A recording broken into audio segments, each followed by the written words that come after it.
All right, all my fellow dog moms out there, you know you post lots of pictures of your dog. I do. Mo shows up on my Instagram and Twitter accounts all the time. But some pets here in the St. Louis area have their own social media accounts. Maybe not quite to GIF palm status, but they're pretty big. Here to talk to us about it is the St. Louis Post-Dispatch's Aisha Sultan. Welcome back to Arts Pop. Thank you. So we are also joined, if you couldn't tell, by Frankie. Meet Frankie, everybody. Aisha, this is your dog, right? This is our puppy, Frankie. Yes, and he has his own Instagram, Of too. course he does. So, what's the? Frankie in STL. So you've heard of the GIF palms, maybe Winston the Corgi. There's several of them out there that are kind of known globally, really, at this point. Right. What made you, was it Frankie that got you interested in looking for some local ones? Well, you know, it was interesting to me about how they say that dogs love us because we're their meal ticket, but dogs have actually become, and pets have become, the meal ticket for their owners on social media in cases which they've blown up. Like you mentioned, a few that have millions and millions of followers, and they have, you know, sponsorships and merchandise and book tours. I mean, this is an entire industry now. They actually have pet agents for pets that blow up on social media and on Instagram. Yeah, this is not just, oh, look at my cute dog. This No, is, look at my cute dog and buy the food we make and the toys we play and with. Sponsored posts and everything. Yeah. So I was interested in who in St. Louis has got pets that have a huge following. And we were able, I mean, there's a whole bunch of very cute pets on Instagram from St. Louis, but we found a few who will be featured in our Sunday's lifestyle section. And there's a dog named Meatball who has 30,000 followers.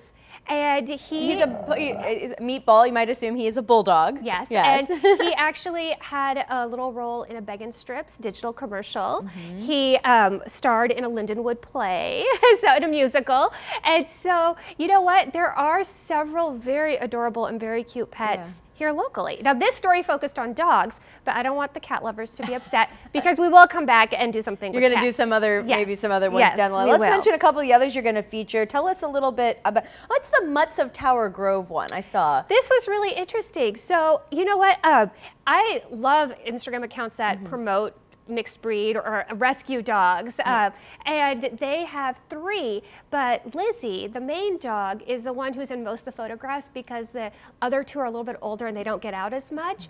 And honestly, this pet owner has taken beautiful photography of this gorgeous smiley dog in front of the arch in these beautiful locations. And that's the thing, like, when I talk to the pet owners, they put a lot of time. Like, there's a poodle who gets dressed up in costumes, so her mom is out there looking at, you know, what clothes is she gonna wear, how am I gonna stage her, where am I gonna put her, and then they develop these relationships with other dogs and other pets on Instagram. It's become its own little social network itself there. It is, you know what, and then it's interesting that people actually feel like these are their friends, and in some ways you do have a bond with other dog lovers.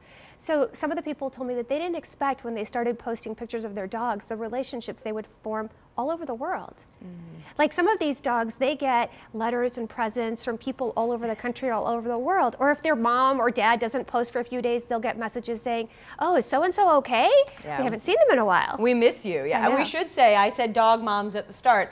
There are plenty of dog and cat dads and families out there as well. Well, for more on Frank and Meatball and the Mutts of Tower Grove and all things pups on social media, especially Instagram, make sure you pick up today's STL Life section of the St. Louis Post-Dispatch. You'll find Aisha's full article right there. Of course, we're going to link you up to the STL Today website from our website, fox2now.com. And better yet, with your checking your Instagram, just pop over to that Fox 2 mobile app, show this video to friends, and you can show everybody just how cute Frank here. My really, little Frankie. Really, I keep saying Frank. Frankie, yes, I should Frankie. clarify. We think he's the cutest dog in St. Louis. We think he's the cutest puppy. I won't tell you any different, although I'm a little biased to a big Samoyed in my heart. All right, Aisha, thanks so much for joining us this morning. Thank you. Bye, Frankie.